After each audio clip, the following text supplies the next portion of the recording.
hablaremos de un tema para mi gusto muy interesante, tanto como la charla anterior. Hoy hablaremos de la gordura en la adolescencia. Esta es la charla número 12. Vamos a hablar de la gordura en la adolescencia, un tema apasionante para mi gusto. Empezaré con una reflexión. Los niños padecen un conflicto. Creen que la niñez dura para siempre. Los adolescentes también padecen un conflicto. Creen que la adolescencia dura para siempre. Los adultos padecemos de un gravísimo conflicto. Creemos que siempre fuimos adultos.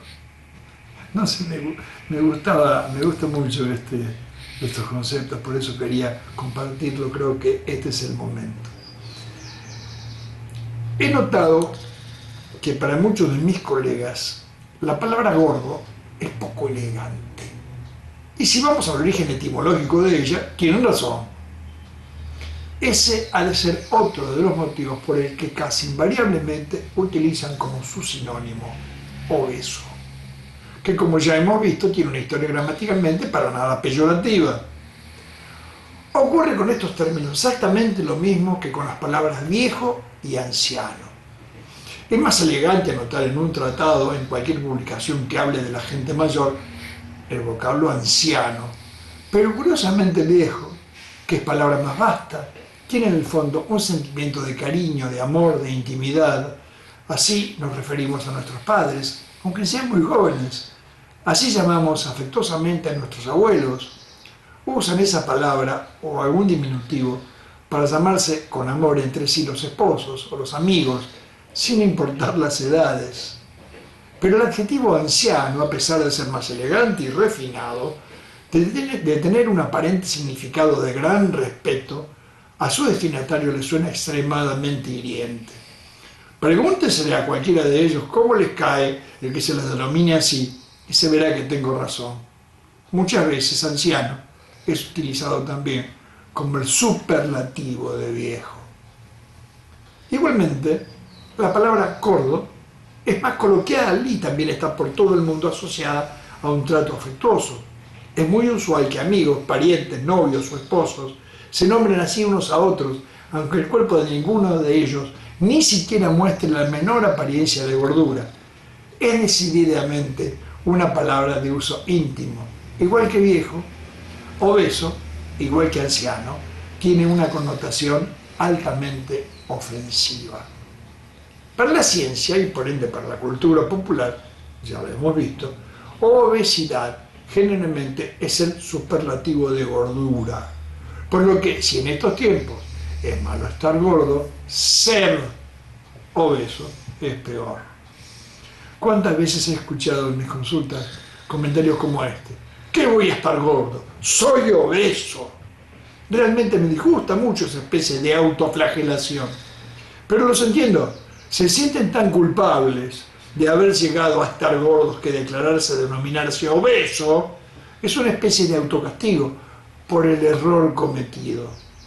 Es por eso que de la boca de mis pacientes añosos, recuerde que soy geriatra, jamás, ahora que lo pienso, he escuchado: ¿qué voy a estar viejo? ¡Soy anciano!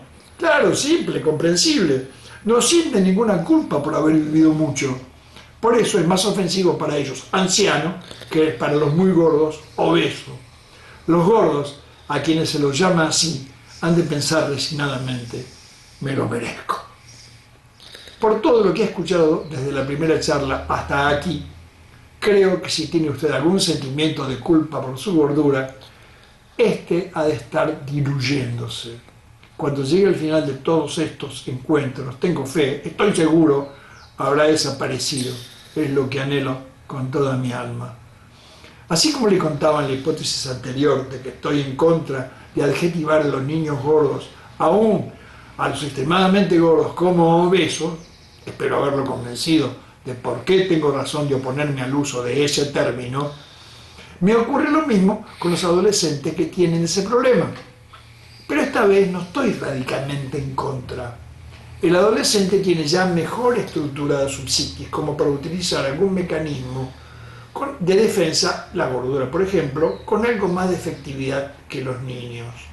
Aparte, los adolescentes, especialmente los que están en la segunda mitad de esa maravillosa etapa de la vida, tienen legítimas capacidades de decisión para muchas cosas. Comer lo que quieran podría ser una, sin necesidad de que nadie les ofrezca o sin siquiera pensar que algún mayor podría prohibírselo.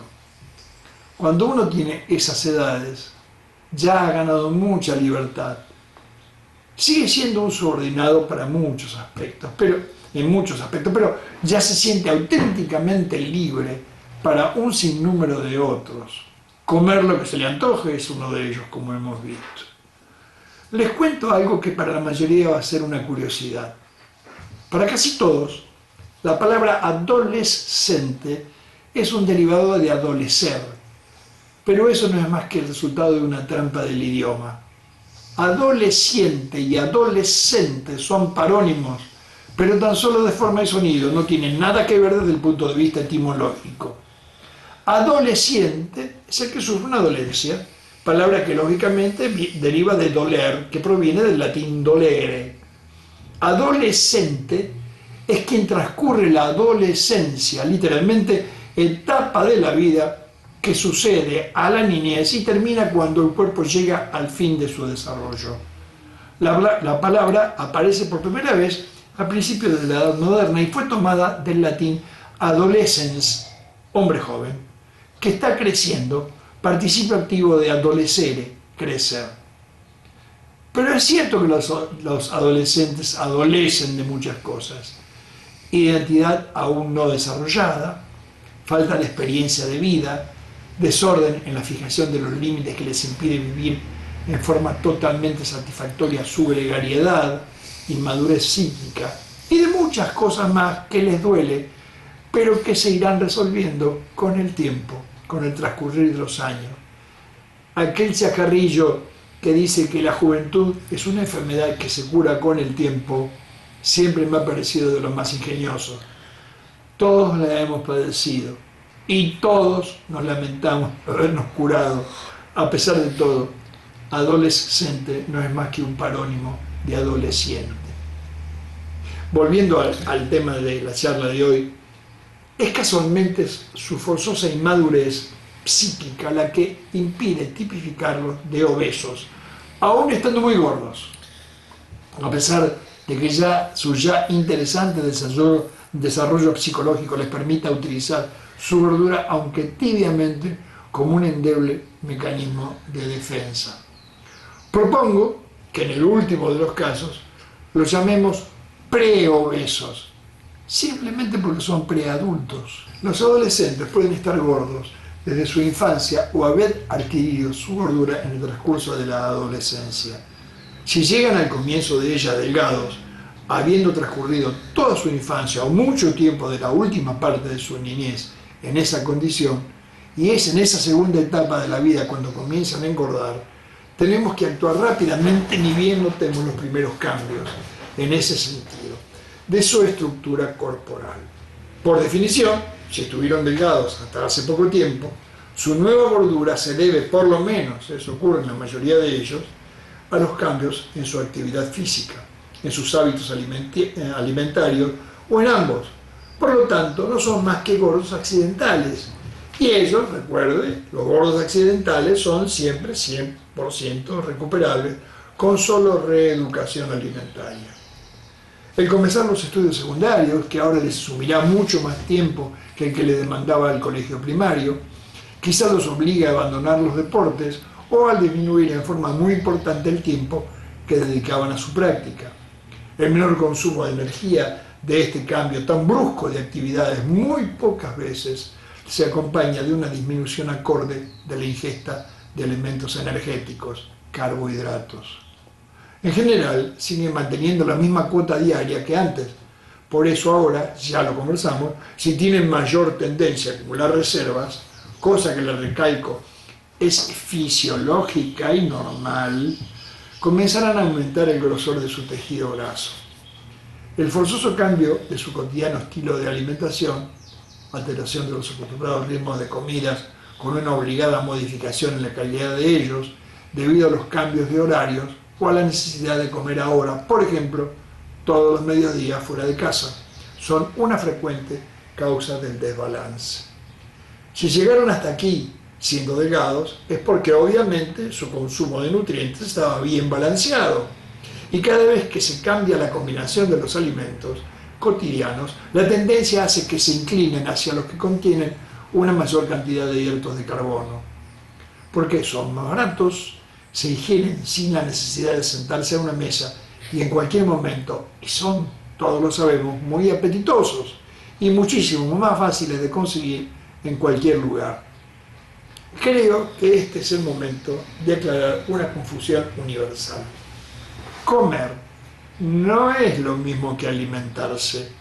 Comer es ingerir cualquier cosa que nos permita sentirnos saciados. Aquí es muy importante aclararlo. No importa si la necesidad surge del hambre o del apetito. Alimentarse es incorporar los elementos químicos, plásticos y energéticos que necesitamos para vivir en salud. Esta necesidad solo se manifiesta con la sensación de hambre, aunque, debo reconocerlo, a veces es muy difícil discernir si lo que sentimos es hambre o apetito. Otro factor a tener en cuenta en estos casos es muy importante. Los chicos entran en la adolescencia al mismo tiempo que lo hacen con decisiones propias en el mercado de consumo.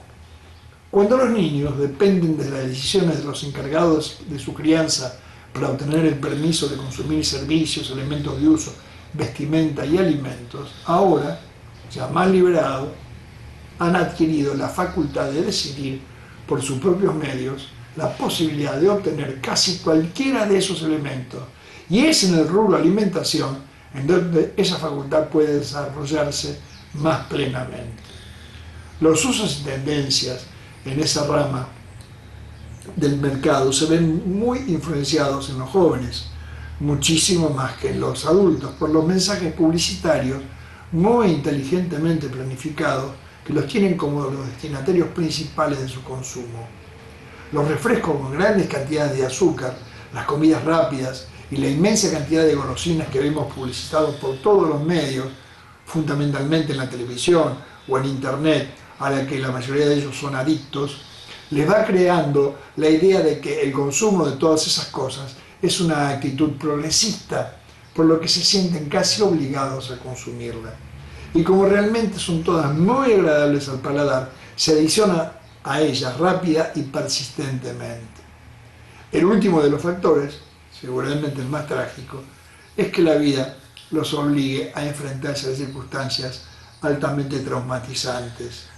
Muchas veces su destino les ponen por delante, en una época en donde la lógica dice que todo ha de ser dicha y felicidad, situaciones extremadamente dolorosas, todos conflictos del segundo tipo que los obligan, a pesar de su aún no madura psiquis, a embrollarse en un conflicto que los eclipse. Es en estos desgraciados momentos, cuando se vuelca al alcohol o a la droga, a la anorexia, ya hablaremos por qué en comillas simbólicamente, a la emetomanía, más adelante le explicaré a qué me refiero con este término que usted escucha por primera vez, emetomanía, y también le voy a explicar por qué encomillé la palabra anorexia, o a la gordura. Es en estos extremos cuando precisan una ayuda altamente especializada. Ya no estamos hablando de una urgencia, ahora estamos ante una urgencia mayor, una emergencia. Desgraciadamente, el entorno que ha sido el promotor activa o pasivamente de semejante drama generalmente no está en las mejores condiciones de prestar esa ayuda, ni siquiera la de aconsejarles acudir a alguien especializado que pueda ayudarlos. Perdóneseme la crudeza, pero en muchos de estos casos la única opción que queda es rezar por ellos. Si están gordos desde su infancia, tenemos que redoblar los esfuerzos, decíamos en la novena hipótesis en la charla anterior, porque han entrado en la segunda etapa de su existencia sin el entrenamiento necesario como para resolver conflictos forzosamente cada vez más importantes. La gordura es para ellos un conflicto de gran trascendencia. Entonces se encuentran literalmente inermes para atacarlo o para defenderse de él sin el entrenamiento previo. Tenemos que ayudarlos a que lo resuelvan, pero nuestra ayuda deberá ser inteligente, pensada, planificada. No es cuestión simplemente de llevarlos o aconsejarles que consulten a un médico especializado en estos trastornos. La colaboración debe ser total, y aquí también, cuando digo total, debe entenderse total. Siempre les comento a mis pacientes que si en una familia hay un solo componente que está gordo, la familia está gorda. Todos sus integrantes deben trabajar para resolver lo que en la familia bien constituida ha de ser un problema en común. Están todos obligados a colaborar para resolver el problema de un miembro de ella. Esta actitud debiera extenderse a todos los conflictos, no solamente el de la gordura. Eso permite que una familia gorda se transforme en una familia delgada, con lo que se lograría un conflicto menos. Y en estas épocas, un conflicto menos no es poca cosa. Muchísimas veces existen conflictos comunes a toda la familia, y el adolescente gordo no es más que el emergente del grupo. Su conflicto eclipsante significa uno tan importante que sirve para diluir los otros comunes a todos los componentes de ella. Y es muy frecuente que no sea él el único, que haya más de uno con su mismo problema. El abordaje en estos casos es prácticamente imposible. No existe estrategia a poner en práctica, por lo menos en cientos de casos no he encontrado ninguno, y le aseguro, estimado, que he ensayado todas las que pude imaginar, que seguramente no han de ser más que una pequeña parte de todas las que pudieran ser imaginadas. Como ya conversamos, en los adolescentes gordos, que lo están desde su niñez, el tiempo urge. La urgencia se debe a que es en la adolescencia cuando el tiempo pasa más rápido, cuando la adultez está al alcance de la mano. Tengamos presente que muchos de ellos deben hacerse adultos por las desgraciadas circunstancias mucho antes de lo que el tiempo cronológico marca, y uno nunca sabe.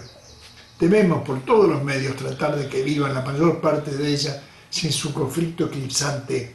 Tenemos que lograr que se enfrenten a la mayor cantidad posible de conflictos de entrenamiento necesarios, pero nunca suficientes, como para que puedan luego resolver con felicidad los más importantes que han de sobrevenir en su futura, larga y siempre complicada vida de adulto. Más atrás le aconsejaba: nunca le digas a un gordo que está gordo. Él ya lo sabe. Pero esta no debe ser una actitud absoluta. La gordura, las más de las veces, se va desarrollando tan lentamente que su portador no nota los cambios. Es como el crecimiento, es tan paulatino que uno no se da cuenta de que está creciendo. Es por eso que cuando nos visitaba una tía a la que hacía 8 meses que no veíamos y mostraba su asombro por nuestro cambio con un ¡qué alto estás!, esta opinión nos desconcertaba. Si estoy tan alto como ayer, y ayer lo estaba como antes de ayer, esta tía está loca. No nos habíamos dado cuenta, pero en esos 8 meses habíamos crecido tanto como para que nuestra tía lo notara. Nadie se levanta a la mañana y advierte que está más gordo que anoche. Engordar es un proceso lento, y por lento imperceptible. Así como todos crecemos sin darnos cuenta, la mayoría de las veces se engorda sin percibirlo. Por eso creo que es lícito y de buen sentido que los padres o la gente más emocionalmente allegada, en una charla seria, reposada, tranquila, pacífica, en un momento de paz, adecuado al coloquio y a la reflexión, deben dulcemente, sin ningún tipo de apasionamiento, advertir al joven gordo sobre su condición. Pueden ocurrir muchas cosas en una conversación de este tipo, desde que surja que en él existen importantes conflictos ocultos, hasta simplemente una cuestión de lo más simple: que ha engordado porque le encanta consumir cosas que engordan, y a quién no. Y siempre se lo han permitido. Mas luego de esa apacible y esclarecedora charla, en donde quizá afloraron conflictos de los que uno ni siquiera tenía sospechas, no debe tocarse el tema por mucho tiempo. Vuelvo aquí a hablar de meses, de muchos meses. Creo que no sería mala idea recomendarle que escuche esta charla. Yo personalmente le aconsejaría comenzar con la sexta hipótesis que expuse en la octava charla. Quizá eso le despierte curiosidad por enterarse del resto, y si lo hace, si escucha desde la primera a la última, descubrirá que adelgazar, desde el estricto punto de vista nutricional, no tiene nada que ver con las hambrunas de las que ha escuchado o que quizá alguna vez haya sufrido, de los retrocesos y frustraciones que ha observado en sí mismo o entre sus amigos y conocidos gordos que han intentado alguna vez morirse de hambre, con dietas fuertemente carenciadas, o peor, se transformaron en otras personas por el consumo de anfetaminas que le recetaron los pseudo-homeópatas o algún que otro alópata a los que consultaron con la esperanza de curar su enfermedad. Ya hablaremos de este espinoso tema. Vuelvo a pedirle, si le gusta todo lo que está escuchando hasta ahora, por favor, compártalo con sus amigos y denle un like y suscríbase. En la próxima charla hablaremos del tema que se me ocurre es el más complejo de todos. El paciente problema. Ya verán que es muy complejo, pero es extremadamente importante e interesante. Nos vemos en la próxima. Chao. Gracias.